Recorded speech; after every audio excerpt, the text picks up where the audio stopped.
From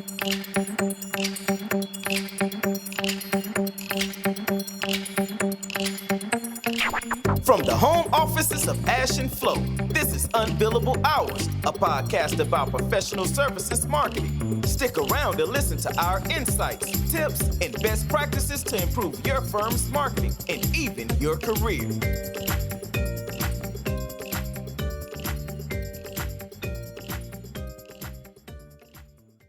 I think we start with the premise that I fundamentally believe that we could say, I fundamentally believe, I've always said this, that there is a role for much more strategic marketing to play in consultancy environments or in the firms. They're usually very sales driven. I've always said that I think that's a missed opportunity, right? You could probably drive faster growth through more strategic marketing, blah, blah. Yeah. It's always been a hard sale. I think that we will see this change, and you will honestly see marketers who get this and who can deliver it inside the companies succeed, because there's lots of trends. Like, the competition is heating up. The difference increasingly is in the marketing. That's what I've always believed. And then I recently read this study, I think yesterday or so, by Source Global, where they said that during COVID, an interesting thing happens. The buying committees get larger again. So it's more people involved in the buying decision because it's easy, right? We're having a Zoom call anyways. It's easy to add John and Jane, even though they're far remote, to talk to the consultants. What that means is the number of people inside the enterprise who have to really understand what the firm does is now bigger again, which means you need to communicate at scale. That to me is marketing anyway. So if we establish that and say that's where it's going, like, being good at strategic marketing will turn into a massive competitive advantage. I wanted to talk to you about what's missing today. What do the firm's marketing teams have to do differently to be able to deliver that? So when you think about like strategic marketing, there needs to be some amount of structure, because if you look at it, like, most consultancies are sort of organized by, unfortunately, like accounting firms with like regions dominating everything. A marketing function that needs to put out like thought leadership and ideas and support each and everything cannot just be supporting things by region. They can, but you're supposed to have a unified voice. The issues that face companies are more or less the same everywhere, with minor discrepancies within each region, within industries and things like that. In order to do that, a lot of companies tend to integrate their planning and integrate their campaigns and things like that, which is nice, but that's going from a bottom-up kind of approach. And you need to start as a top-down approach, because you need to have, like we were discussing, center of excellences. You need to have COEs everywhere. And to do that, you need to have COE planning.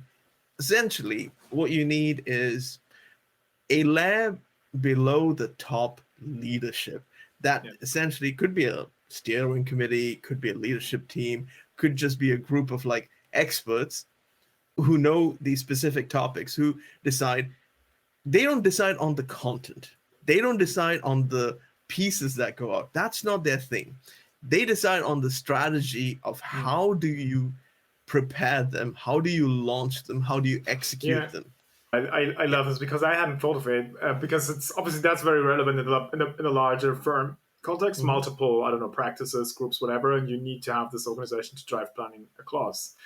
And I wholeheartedly agree. Like, if you were able to do that, difficult sell, difficult to build, but if you could do it, you could probably sort of steamroll the other firms in your category just because of that. Because you would completely get away from this tactical, there's this event in that market over here, should we do it? We've been doing it for 10 years, so let's go again, blah, blah, blah. You would get rid of divergent messages. Like, you could really drive some of the stuff you see the most famous brands in the industry do, like where McKinsey's like has the one firm thing going, and they have like one perspective on at least the most important issues. I mean, they break down in silos also. Like, when you think about it, right? When you think about it, any event, any of these things can come in, because what they essentially do is they'll be like, this is our overall strategy for a year or 5 years or something. Yeah. They come up with like the planned reactive moments of when all these things can happen. They indicate the holes where you need events, where you need content, where you need things like that. So when someone approaches you for an event, they'll look, this is our entire thing. we've got things going here. Do we need one? They assess that and they say, yes, this slots in here nicely. They don't proactively go out and reach. And it also helps in planning things like, there is a huge gap in this kind of content. Hey guys in the business, we notice there's demand here. We notice there's there's a space here. Did you know? So that way the marketing function can actually help sell. That's something that we don't really think about because everyone just thinks about like small percentages and things. And you can also be like, you know what? There is appetite for events like this. We notice that there's a gap here for us, but we also realize there is appetite, and that way you can fill in various gaps. And you have this entire planning group not just thinking about integrating everything, but they just decide these are the prongs that we go for. This is how we approach. And it's not like, the problem right now is for a lot of large consultancy firms, they think about like these are their biggest growth areas that they need to go into, and they hear things from their customers.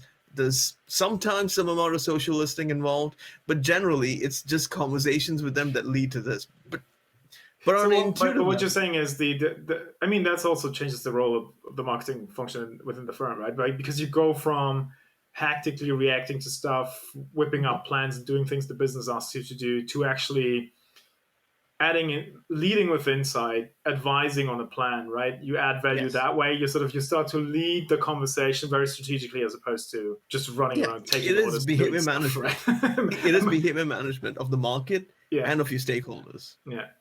I mean, we have covered the stakeholder thing. I mean, that would be, again, like we said 1,000 times, that's key, because you don't even get to have your strategic planning function if you don't get the stakeholder management right. So you have to set that internally.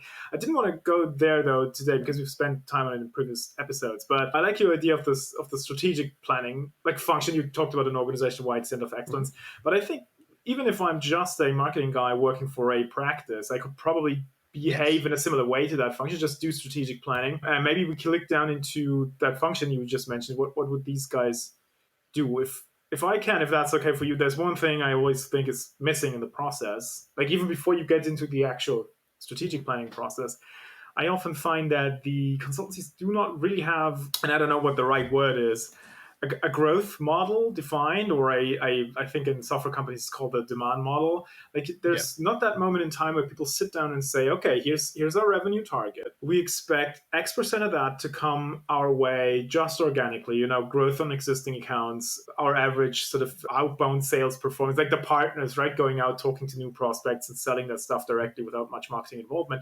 And that leaves an amount of Y% we need marketing to drive in terms of pipeline.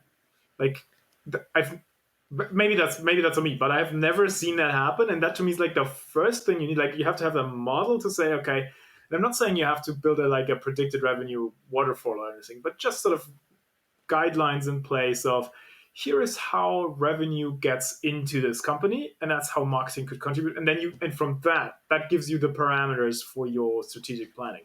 I've never seen that happen. I don't know if you would agree or not. I do, because here's the thing that we need to look at. Marketing should inform gap analysis.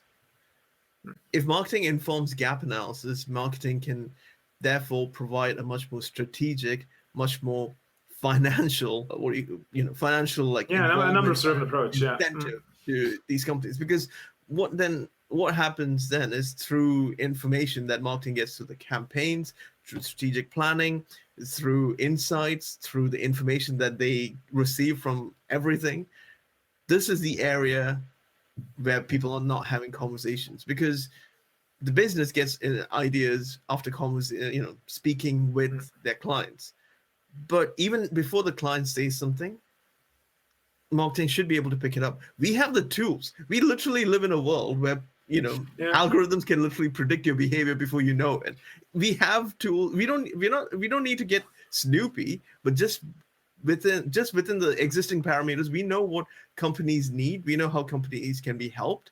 And often, instead of providing advice, instead of sitting somewhere, as part of the brain, marketing functions usually just act as the limbs of delivery. Yeah, with the busy hands. Which, by the way, not to put too fine a point on it, but because of I often think that even the the budgeting stuff, or the question of not just what do the hands do, but how much money do they get to do it. Yeah. It's slightly beyond me how you would even do that if you hadn't had a growth model defined previously. Because, and I'm still trying, I still don't know what the numbers are. I'm still trying to figure out, it's always careful with the benchmarks and stuff, but it would be very interesting to me if I could have more of those conversations. What is the actual contribution of a required lump sum of money in terms of like a growth target for marketing? I've spoken to practices and have worked in cases where it was like 5%. Yeah. Like these guys want to have 100 million, marketing has to find 5 of them, which is like, okay, that's weird that it should be that small. If you had strategic marketing, it could be much larger, but that aside. So they say, okay, it's 5%. I don't have those numbers straight yet because I need to think about it a bit more, but that's just this weird marketing contribution is very small, which I would, if I had anything to say, I would raise the expectations much higher. But then also, even for that small contributions, budgets often seem to be like crazy small because most of what the firms think about as marketing budgets is actually sales. Sorry, that was a tangent. I'll stop here, but we wanted to get back to the, I don't know if you have something to add. But before getting to Center of Excellence, based on what you said, essentially, to distill the line, marketing should inform growth by advising on demand. And to advise on demand, we just basically need to like study all the stuff, all this information that comes in. So why do you have it then? Otherwise, yeah, you're exactly right. So it should advise demand, it should build demand. And to me, the slight differentiate here is always at scale. I know James, senior partner, is a great rainmaker. He always drives 10% growth of the practice, which is very fine for the practice and James. But I can't have 10,000 James doing that all day, right? So if I want to something closer, even above that, James's average, like if I need 10% across the firm or more than that, what else can I have to do marketing? Like that's how you get the growth at large. So that's the interesting thing. If marketing if marketing informs on growth by analyzing demand, they can make James's contribution from 10% to 20%. They can scale James. That's what they should do. Yeah, exactly. and that needs to happen. So going back to Center of Excellence, right? It isn't something that needs to be there just in large organizations. In small organizations, the Center of Excellence could just be one person or two people. True. That's about it. Yeah. Because the whole thing is they advise on the strategy, they help create the strategy, and then the entire program is not like is a strategy-advised, strategy-based tactical execution. And in this tactical execution, it's not just going to be, hey, we're just going to deliver things. There's also going to be involvement of like creating the right kind of content, advising, shaping, all of that. There is going to be brain capital involved in it. But the strategy needs to be in place so that marketing can help the business to grow. Just throwing a small amount of money, like you were saying, at marketing does not influence or help with growth. You need like imagine there are several different pipes and they have different widths. Just trying to push everything through the smallest pipe will not great growth. But you can use this to, as we said multiple times before, be switchboard operators to identify which are the areas and channel them into those areas at the right time, and thereby creating much larger growth. Yeah, because you built the demand up front. Well, anyway, so that was the first thing I always think is it needs to happen. It's like just to have a group, but if I say model, don't even think like fancy funnels and spreadsheets and stuff. Just have a general agreement with the business, what marketing's role is, what its contribution should be. So that is what I mean when I say model.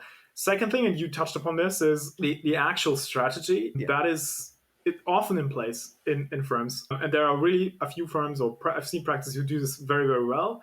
I think overall, the average is still pretty damn poor. Let me just let me just say that we have tactical strategies. We need demand-based strategies. Yeah, and that's what I'm going to. So for me, and so I've seen some of the most expertly rolled out events coming out of firms. Like they're really good at that. What in my experience they often struggle with are what I consider like the pillars of strategy, which is segmentation. Like how do we segment the market? Who are we talking to? The targeting. Like how do we within that segment? Whom do we speak to, and what do we know about them, and how do they think, and what do they need to hear from us. And then the third thing is messaging, which you can only do well if you have the first two down and you really understand your segment and you really understand the people inside that segment you're targeting. I've bored you with the conversations on that, but so many consulting firms will say things like, we go to market by industry. And then, okay, because that's the practice structure, right? And then they say, so obviously one of our segments is automotive, to which I say, that's not a segment. Like, that's an entire sector of industry, which is fairly heterogeneous. But okay, so it's automotive. And then who's targeted? Well, the C-suite. So, and that is just an amorphous blob of nothingness, right? You can't really work at that. So I think that central planning function, if I can borrow that from you again, I think the first thing they need to do is really, really do proper segmentation, clever targeting, and then lead with the messaging. And I love the idea of providing that centrally. If you just think about it, like a how, what, who, okay? Yeah. We need the strategic guys not to like work on like the what they're saying, but the how and the who. The what, they just need they need to inform on the who so the tactical guys can deliver on the who. The what can be defined by the existing functions and everything within marketing they can do, and then the how is what they need to design and develop. That is something. And the famous why too. I mean, this Simon Sinek talk everybody keeps quoting, which is great. I've just heard it too often, but I think the why comes from really well defined segments and understanding those really well. Like really go like if my fictional automotive example, if that's the thing. Do go out, talk to 10 of these CIOs to really understand where they're hurting and how you need to talk to them to appear relevant. Don't just plaster them with content that's targeted at the automotive industry C-suite, because they're not going to. Oh, absolutely. That is also commoditized. Like 50,000 other firms, 2 banks, and 3 NGOs, and a group of school children publishing the same stuff, right? So why should they read yours? Like, that's a battle you can't win, or you can only win at great expense, which is not what most firms are ready to do, right?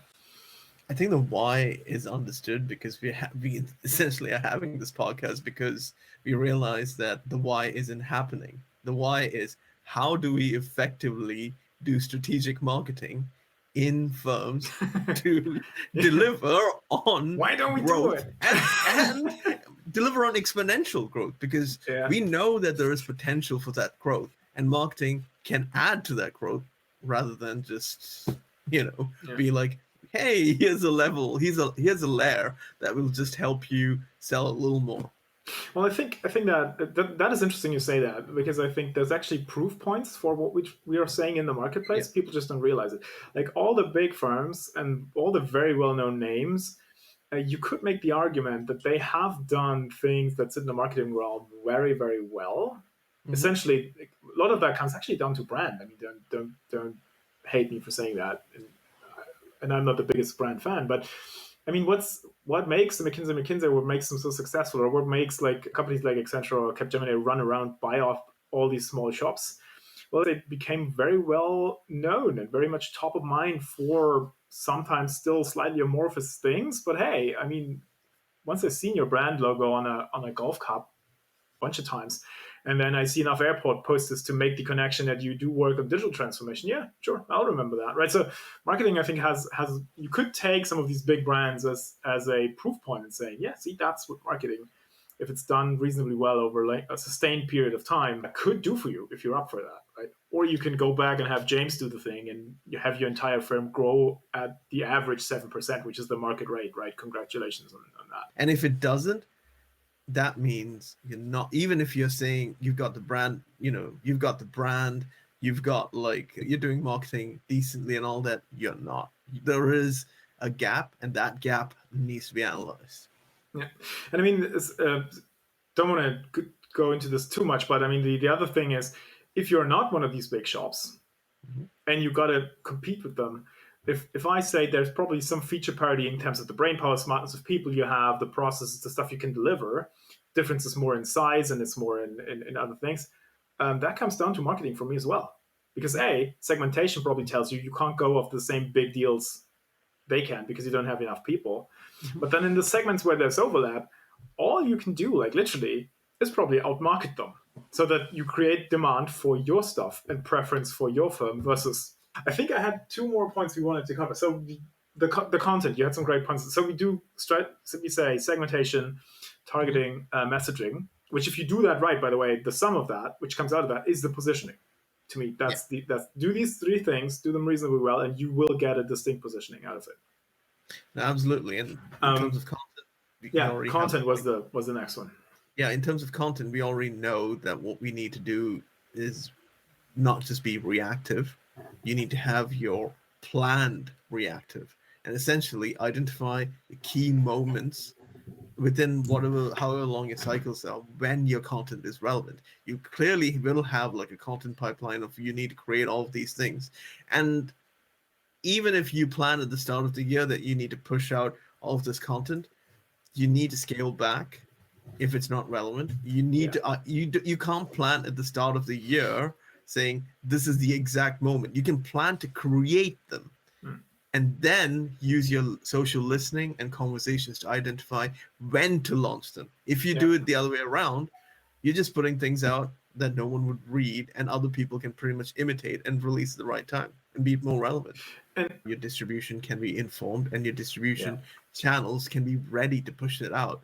What essentially happens is the distribution channels are overloaded to push things out because there is no planned timing. And having an integrated planning system is great, but what you need, as we mentioned before, is a center of excellence that actually dedicates what kind of strategy needs to go out for a period of time. And it doesn't necessarily have to be a year. It needs to be longer. And you should be informing on programs. Yeah. That's probably the thing. Marketing should be a program-led approach, which could be a completely different episode, rather than a planned yearly, project-led approach. That is horrible, but I mean that is still that's probably still very much the reality, and but it's even very much I mean to bring this maybe back down to this level. Thanks for making the point. I think even if you just do a project, like partner comes in and says we have to do this, I don't know, golf tournament, which no, that's a joke, but we do this specific event because even then you could follow the thing we just outlined, right? You could still sit down and say, okay, what's the model here? What's the strategy? So what is segmentation, targeting, messaging? You could be the planning COE for just that project, which is in the big picture not the most effective way to do things, but it's still much better than how so many of these projects are run today. And then last thing about the distribution, people who've never been advised of anything, never looked at any data, sit around a meeting table and based on their personal opinion will have conversations that go like, I think Facebook is actually better for the recruiting stuff, but I don't see us selling anything there. And I'm like, how? This is why you need a COE. What are you talking about? Yeah. You need COE to influence and advise on strategy, and we can get into them and stakeholders at another point. But the key thing is channels should be looked at by these groups as well. Yeah, by people who actually have some insights into them. And I'm not saying I have that, by the way. I'm neither a Facebook nor a LinkedIn expert, but I've seen enough to say shutting that down outright is a very expensive and not very smart decision. Sorry. Anyways. Yeah. No, I get you. We live in a world where business and personal life, especially thanks to remote working, is spliced together. And people need to understand that where people spend their time is where people get influenced by. Yeah.